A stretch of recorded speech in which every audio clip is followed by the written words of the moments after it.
winter, Chicago experienced record-breaking cold and freezing temperatures. So, with the help of his family, one man offered help to his Morton Grove neighbors, and it sparked an entire movement. He's this week's four-star Chicagoan. Take a look.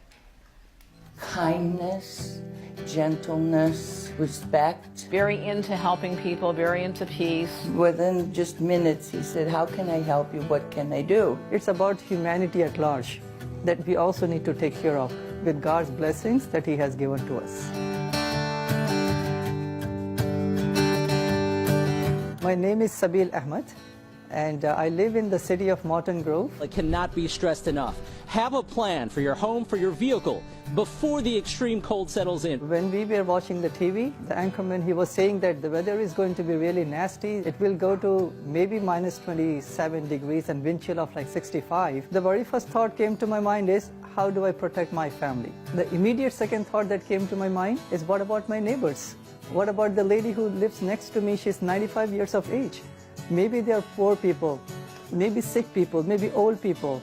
What about them? Who is going to help them? I don't have the phone numbers or emails of all the neighbors. So I got a paper from my printer and I wrote a note, "Dear neighbor, greetings of peace." Neighbors are the ones to help each other. My family and I are available if you need assistance in picking up groceries, medicine, or the removal of snow. You're also welcome to drop in for hot tea and samosas. So we made about 40 copies and then stick it like inside the doors. I was not expecting a single person to call me, by the way. About 5-6 people they called and they said, "We really need help." We went there with the shovel, we cleaned up the place, and one more lady, she called and she said, I don't live in Morton Grove, I live in Park Ridge. I met him and his wife, and they were so kind to even bring me some yogurt, spinach. Asma, she brought me a little plant. But beyond that, they brought a all-encompassing feeling of peace. It is part of my faith to make sure that the neighbors, like at least 40 to my right, 40 to my left, and across,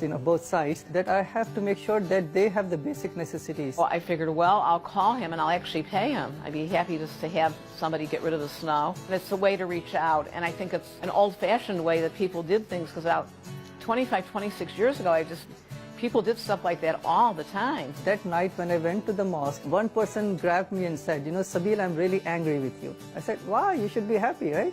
No, he said, why didn't you tell me about this idea? I could have done the same thing. We could have reached more neighbors. We want to have a ripple effect like this, not just in Morton Grove, not just in Chicago, but all over the USA. I hope he goes very far. I hope that he continues to encourage people throughout even our nation to do this. We can live as brothers and sisters, not just peacefully, but in loving peace.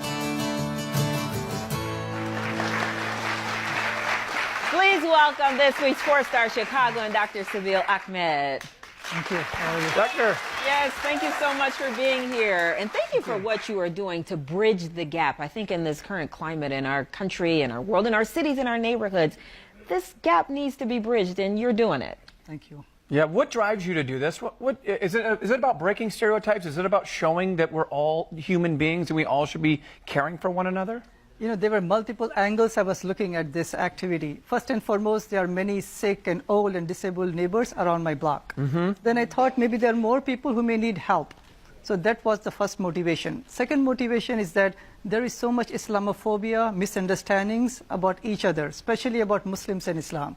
So we want our neighbors to meet the Muslim neighbors and let them know that Muslims are good people.